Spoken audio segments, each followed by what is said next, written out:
Muy buenas tardes con todos los amigos de la comunidad campesina de Izcahuaca. Siempre es un honor y un orgullo estar nuevamente por estos lugares,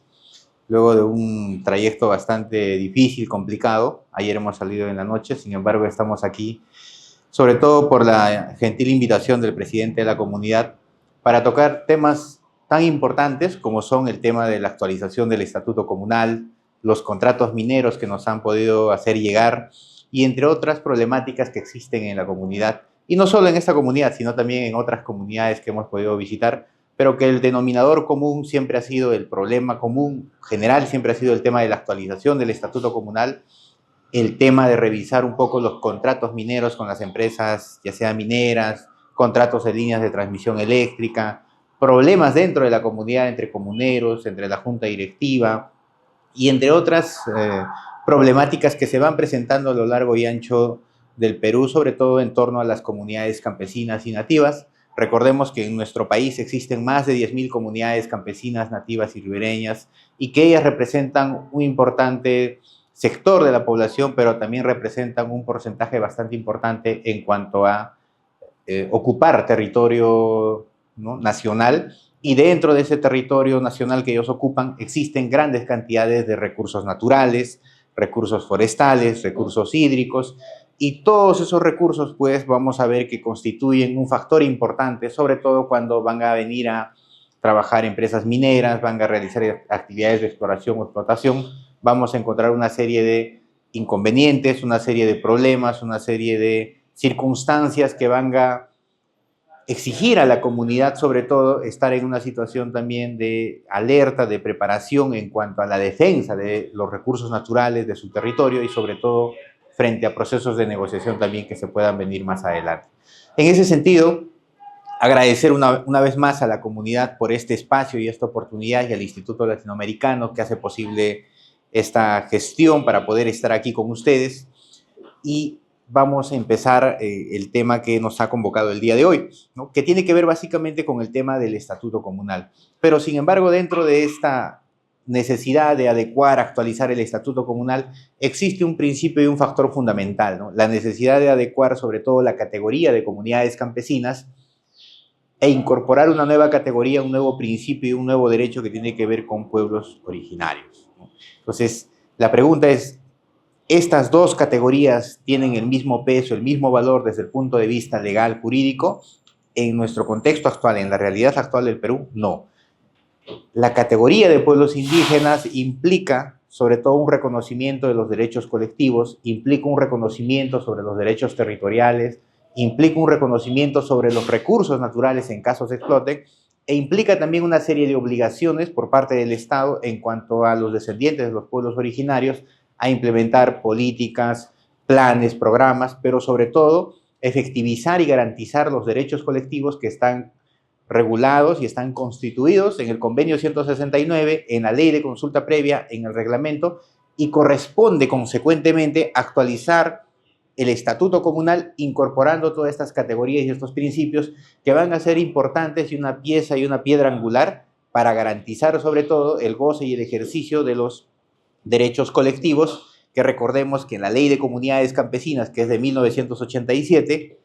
no están incorporados. Es decir, la ley de comunidades campesinas no ha incorporado este tratado internacional. No existe en el Perú a la fecha un proceso de actualización de la ley de comunidades campesinas incorporando estos nuevos conceptos, estas nuevas categorías, que al final de cuentas lo que pretende es garantizar también no solo el derecho sobre el terreno superficial, sino también el derecho sobre los recursos naturales. ¿Qué derechos? Por ejemplo, derecho a ser consultado cuando el Estado vaya a emprender cualquier medida administrativa o legislativa y que esa medida, pues, en alguna razón o circunstancia pueda afectar los derechos de las comunidades campesinas. El derecho al territorio implica también que en caso se explote el recurso natural y genere una utilidad, la comunidad campesina que está caracterizada, identificada o tipificada como descendiente de pueblos originarios, le corresponde y asiste un derecho sobre esa utilidad que se va generando a partir de la explotación del recurso natural que está dentro del territorio comunal. ¿Qué porcentaje? La ley y el convenio no establecen los porcentajes, sin embargo, existen algunas experiencias en algunas comunidades, tanto del sur del país, donde han podido establecer algunos acuerdos en ese sentido que van desde el 5, 3% de la utilidad neta, y en otros pues han podido materializar de otra manera. Sin embargo, es importante establecer que el convenio no establece qué porcentaje y tampoco establece si puede ser en dinero o en infraestructura. Es decir, estamos en una situación abierta que nos beneficia de alguna u otra manera porque ello permite, entre otras cosas, que cada comunidad, de acuerdo a sus circunstancias, a su realidad, pueda establecer acuerdos de negociación, pero que esos acuerdos de negociación deben tener criterios mínimos, deben tener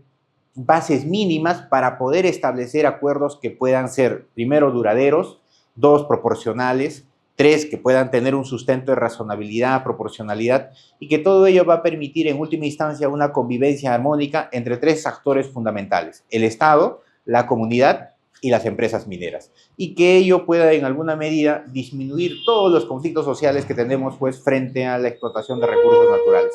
Por ello, es importante el día de hoy precisar que la incorporación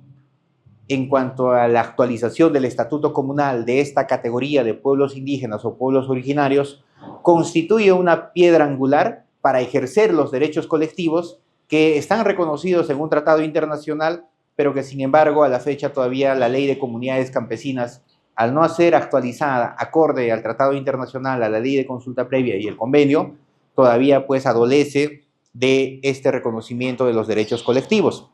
Por ello, una forma de salvaguardar esos derechos es materializando esos derechos en nuestro estatuto comunal.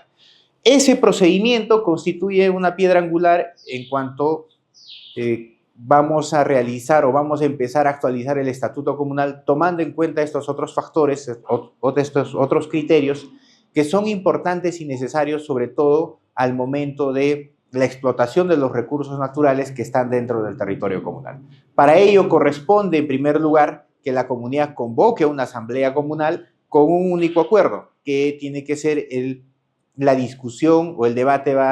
se va a centrar en cuanto a la autoidentificación de descendientes de pueblos originarios. ¿Qué implica ello? Que la comunidad, previamente haber convocado a una asamblea comunal, pueda debatir si se autoidentifica, se autorreconoce, se autopercibe como descendientes de pueblos originarios. Y todo ello deberá plasmarlo en un acta de asamblea comunal. ¿Por qué es importante esto? Porque al momento de realizar este acto de autoconvocatoria, primero hace uso de una facultad constitucional, como es el artículo 89, al amparo de la autonomía comunal que le reconoce la Constitución Política del Perú, tanto en lo económico, administrativo y político. La comunidad campesina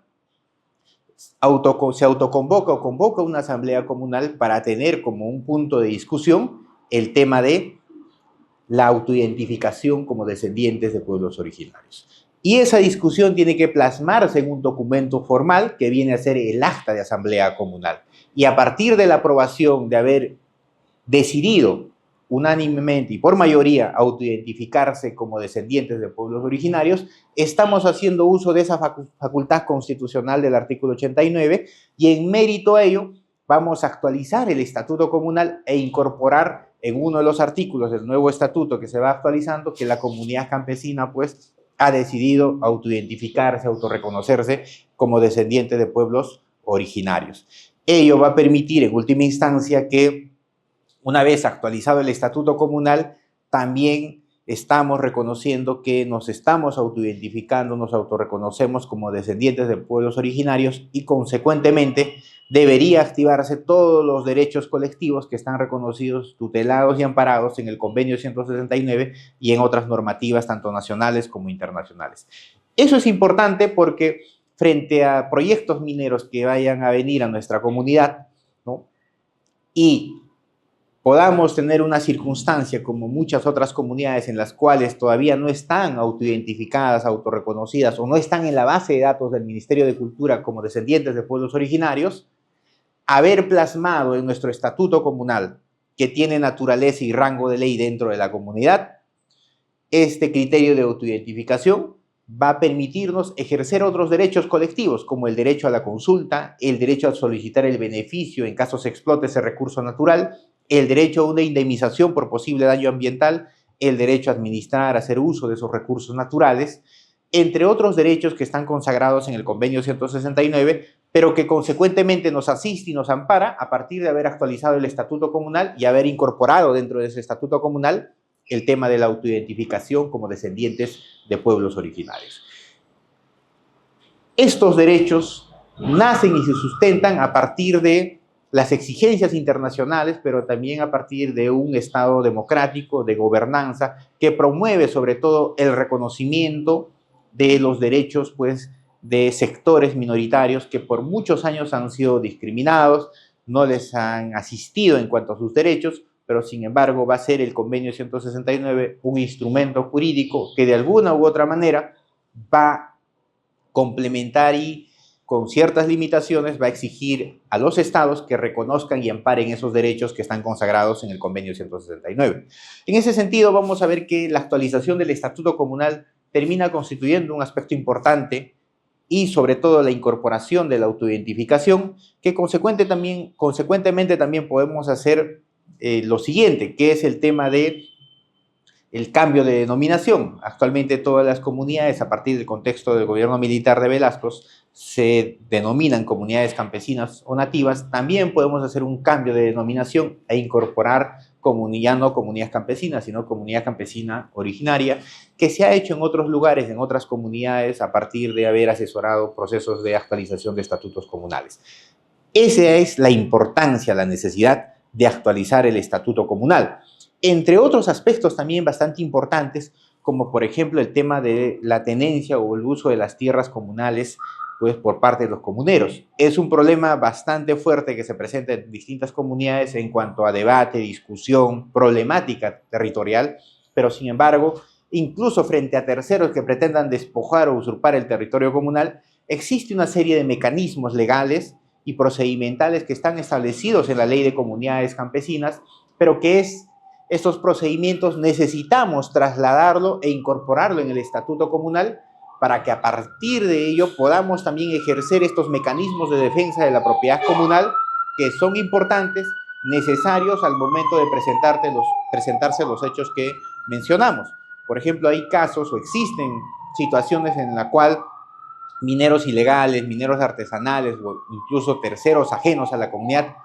invaden y usurpan territorio comunal. Entonces, la comunidad, al desconocer el procedimiento de extinción de la posesión de la parcela familiar, que está regulado y amparado en el artículo 14 de la Ley de Comunidades Campesinas, y al no estar este artículo establecido debidamente en el Estatuto Comunal, no saben cómo actuar. Y eso constituye, pues, un factor de riesgo en cuanto a la desprotección o la desregulación también del territorio comunal, y muchas veces estamos esperando la intervención del Estado. Pero sabemos que la intervención del Estado en sus diversas instituciones e instancias es bastante lento y muchas veces no garantiza o no resguarda esos derechos. En consecuencia, tenemos un problema. Por ello es necesario incorporar este artículo 14 del proceso de extinción de la posesión de la parcela familiar para garantizar y proteger el territorio comunal, no solo de terceros, sino también de comuneros que puedan hacer uso indebido de las parcelas o hacer también situaciones de acaparamiento o concentración de tierras. Entonces, el artículo 14, el proceso de extinción de la posesión de la parcela familiar, va a constituir otro aspecto fundamental en cuanto a la actualización del estatuto comunal y la incorporación, sobre todo para la defensa del territorio comunal, pero también la defensa de la posesión de la comunidad campesina dentro de sus tierras, pero también frente a terceros que puedan intervenir.